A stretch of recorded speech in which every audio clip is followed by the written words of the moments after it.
Bonjour Pierre Creton.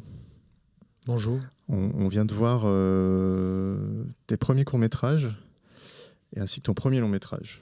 Donc le premier court-métrage, il s'agit de Soleil, à moins qu'il y ait eu d'autres travaux qu'on ne connaisse pas. Et c'est en 1990. Et donc j'aurais voulu qu'on fasse un petit voyage dans le temps et que tu nous racontes un petit peu qu'est-ce que tu faisais à l'époque, et donc juste avant de faire ce film, et qu'est-ce qui t'a mené à faire ce film. Voilà, dans quelles conditions, voilà, comment tu vivais, qu'est-ce qui t'a amené vers le cinéma à ce moment-là. 1990. Donc je suis encore étudiant à l'école d'art du Havre. Et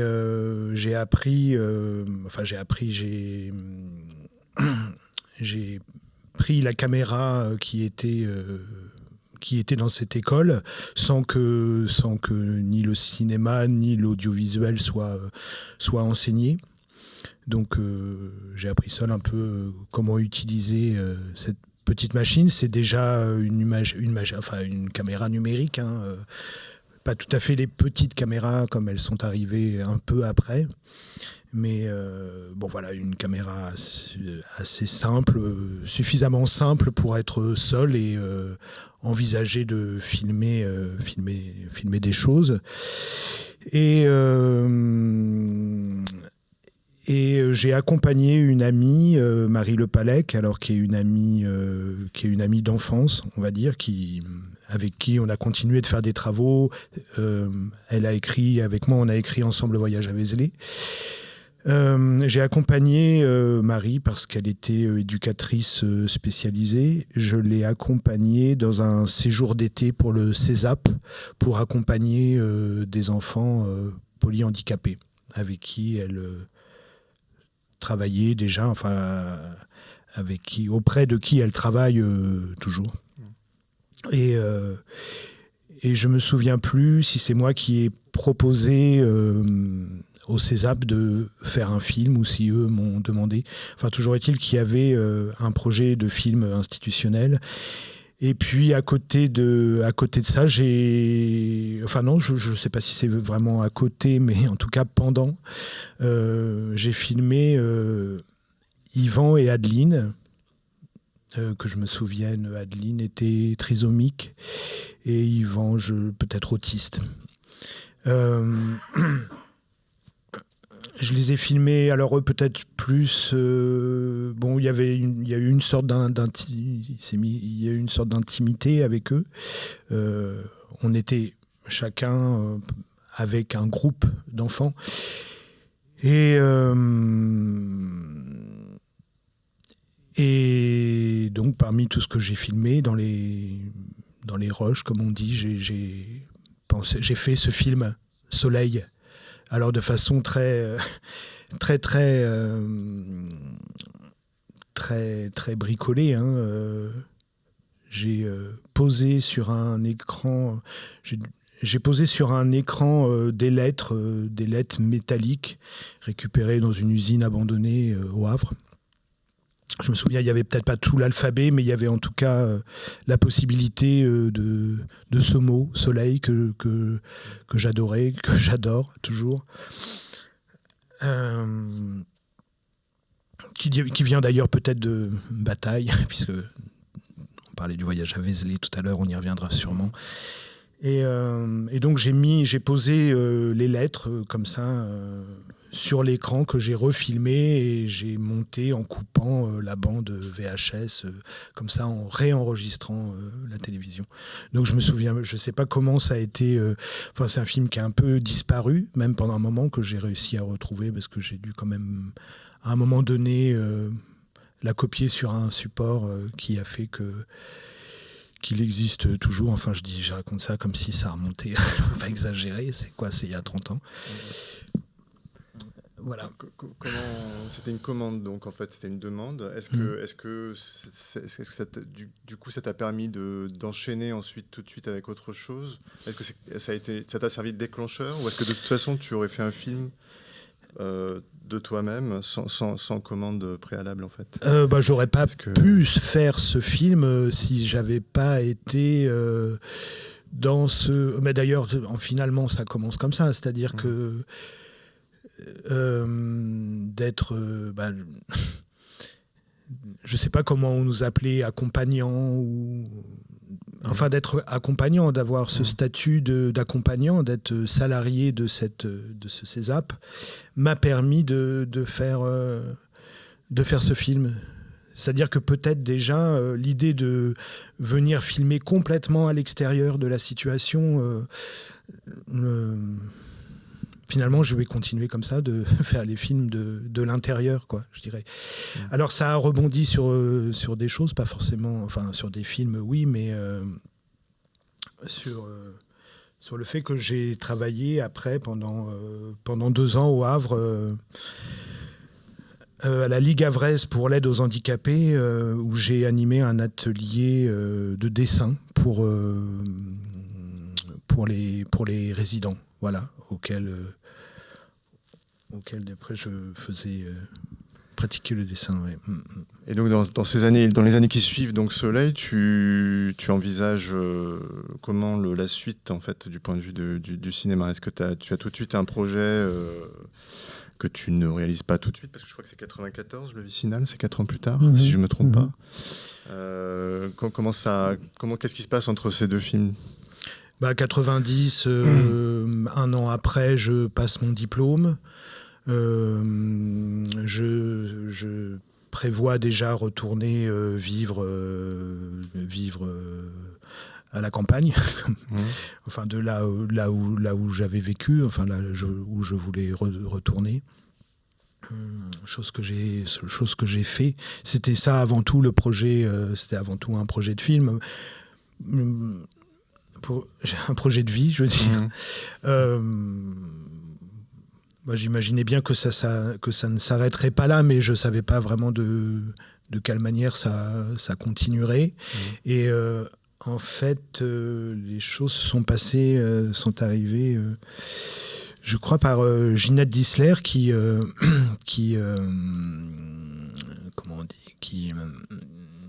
était programmatrice de l'Éden, au Havre, l'Éden Cinéma, et qui m'a dit: mais tu peux déposer un projet, tu peux déposer un projet, peut-être elle m'a dit un scénario en région.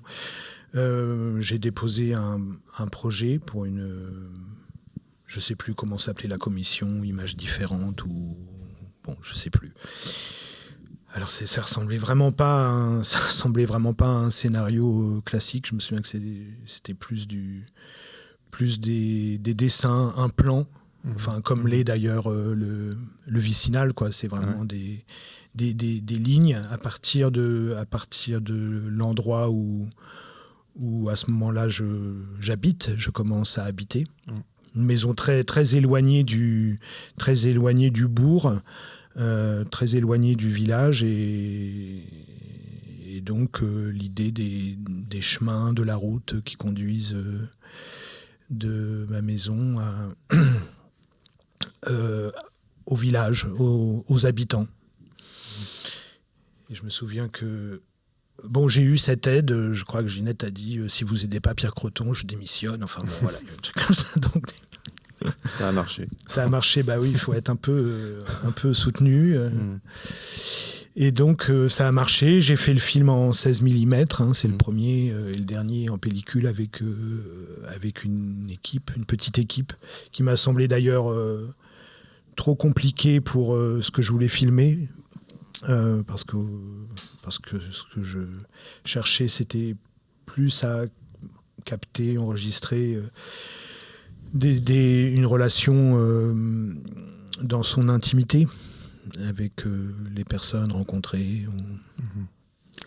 Lorsque j'ai préparé la rétrospective, c'est le premier. J'ai commencé par le début, en fait, pour regarder les films. Et donc, je pense que je sais plus si j'ai vu Soleil avant, mais j'ai vu le Vicinal peut-être en premier. Et bon, je l'ai un peu laissé de côté en voyant les autres films après, et je l'ai revu récemment, et j'ai réalisé à quel point il y a déjà tout dedans, en fait. Il y a les abeilles, il y a les vaches, Il y a les voix off qui interviennent de manière assez littéraire. Il y a la multiplicité des points de vue, enfin comme s'il y avait des arcs narratifs qui se mettaient en branle l'un après l'autre et on ne sait pas trop dans quelle direction on va aller. C'est quelque chose qui est là dès le début. J'imagine que c'est souvent comme ça d'ailleurs, non, pour aussi bien les cinéastes que les écrivains. Ouais. J'imagine que souvent, je sais pas, il y a une sorte de départ de choses que l'on retrouve, quoi, très très. Ouais. Finalement, je sais pas, après on fait que développer, que. Oui, c'est ça. Un peu les mêmes thèmes, les mêmes. Creuser diverses directions. Les mêmes chemins. Ouais. Et toi, comment quand tu entreprends ce film, en fait, tu disais tout à l'heure que tu faisais il y avait une sorte de plan avec des dessins, etc.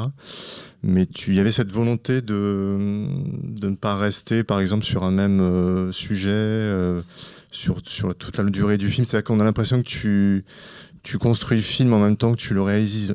En fait, qu'il est pas, peut-être qu'il s'est construit beaucoup au montage aussi.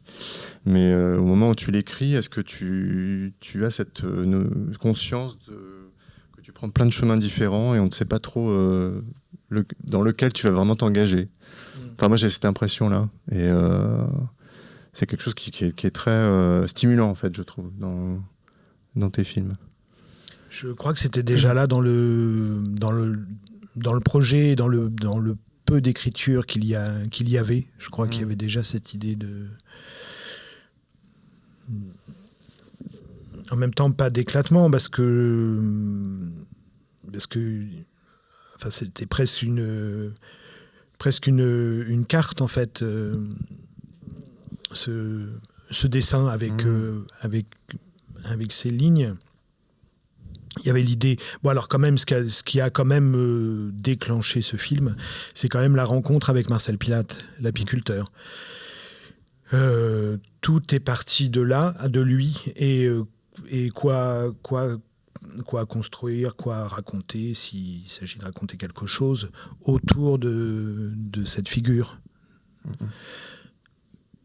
Oui, il est au centre quand même. Il est au centre. Il est absolument central, même si on le voit pas. Enfin, on voit pas son visage. Oui. On voit pas son visage. La plus longue séquence, c'est le travail avec les abeilles dans la ruche. C'est ouais. ça.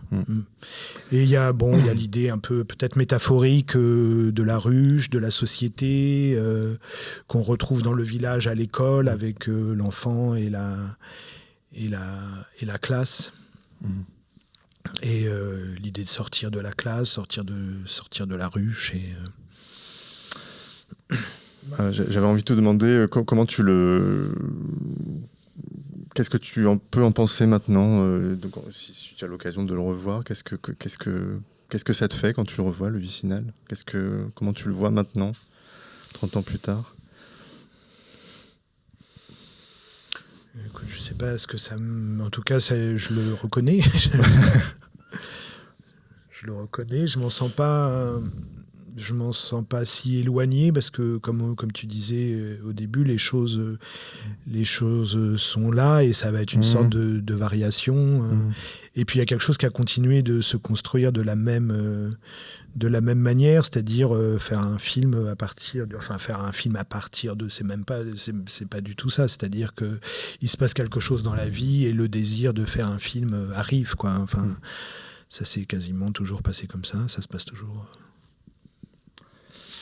Et donc je parlais de films dont on a l'impression qu'ils se construit au fur et à mesure qu'on le voit, et ton premier long que tu fais en 2004, c'est vraiment ça. C'est-à-dire que je trouve que c'est un des films dans lesquels on a l'impression que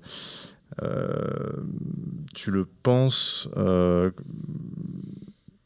qui n'a pas été écrit, en fait. C'est très étrange. Enfin, qui n'a pas été écrit, et que tu nous emmènes à chaque fois dans une autre direction, et que petit à petit on comprend que ces trois directions, je crois qu'il y a à peu près 3 fils, on va dire. Il y a le Jean-François, le peseur laitier que tu suis dans sa vie professionnelle, et puis dans sa vie, je sais pas si on peut dire vie privée, mais en tout cas tu le filmes chez lui.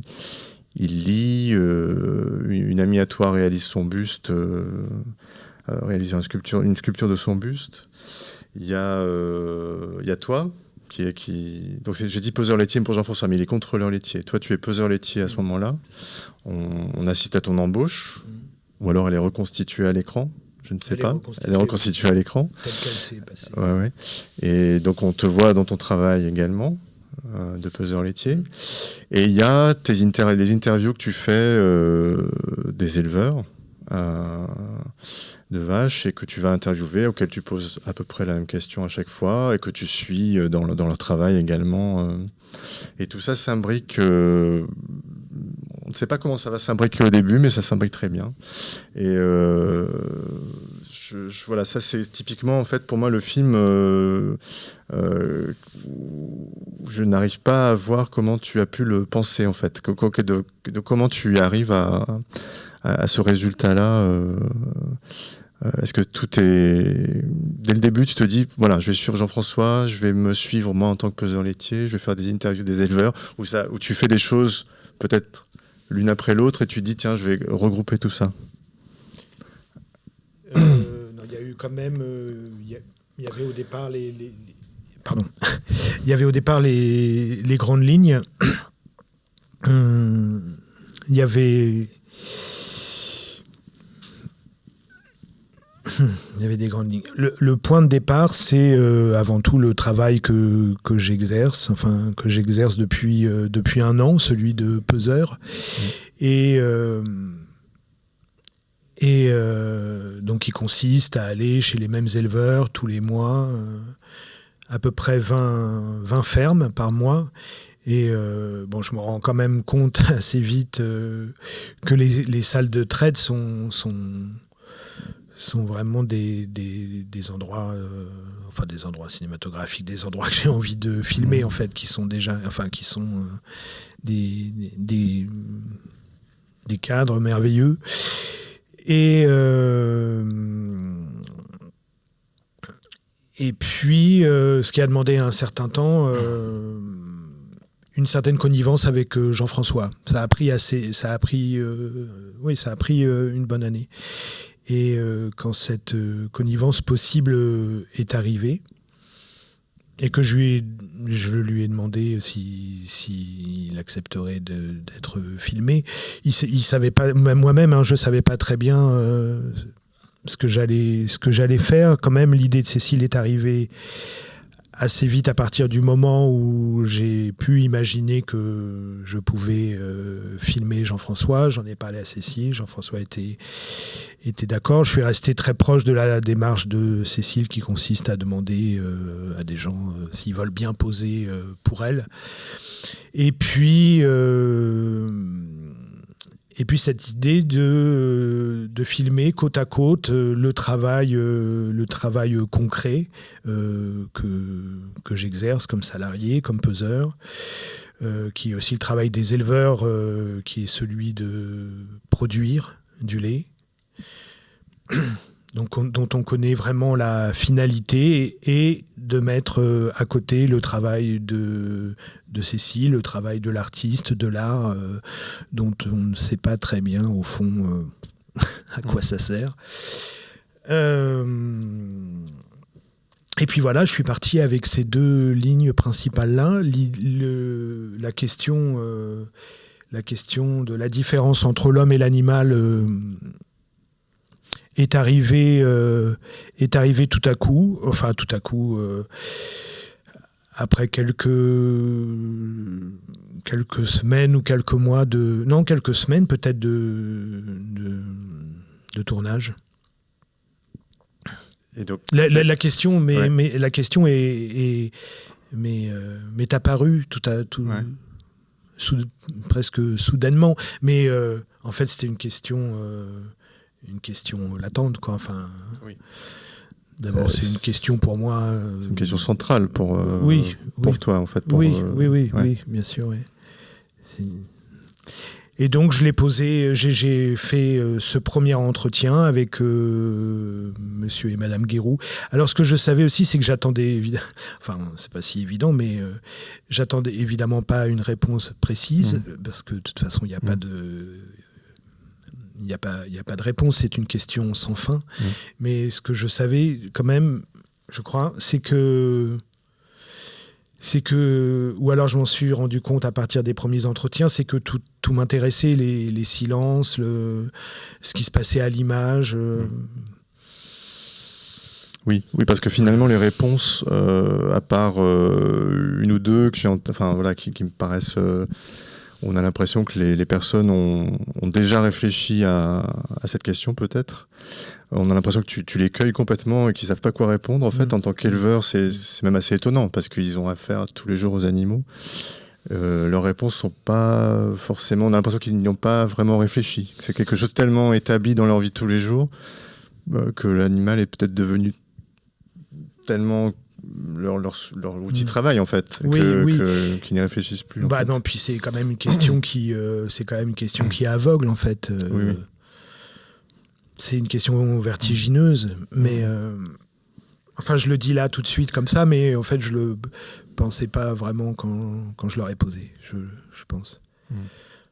Et c'est vrai que ce qui est intéressant, c'est tous les à côté, c'est ce qui se passe au-delà de la question, quoi, leur manière de réagir.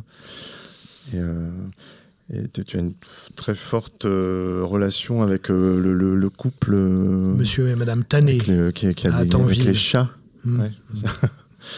Ouais. C'est drôle parce qu'il y a une sorte de différence, j'ai l'impression, pour eux, entre le chat, qui est un être du quotidien et qui prennent dans leurs bras et qui j'ai l'impression que quand tu leur poses la question qui concerne plutôt j'ai l'impression qu'ils pensent plutôt aux vaches qui les approchent plutôt qu'aux chats. C'est-à-dire qu'en fait, comme leur rapport n'est pas le même, ils ont du mal à répondre avant les vaches comme étant un animal au même niveau que le chat qui prennent dans leurs bras et qui est beaucoup plus proche d'eux, finalement, j'ai l'impression. Et c'est là aussi que c'est intéressant, c'est qu'il y a une différence de traitement, on va dire, entre l'animal qui est d'une pure utilité, on va dire, et l'animal qu'on caresse et qu'on emporte chez soi. Et voilà. Mais c'est un film, en fait, je pense, qui interroge notre manière d'être à l'autre en général. Que ce soit un être humain ou un animal. C'est ça qu'on peut retenir, je pense. Merci Pierre. On se retrouve très bientôt pour à bientôt. d'autres films. Entendu.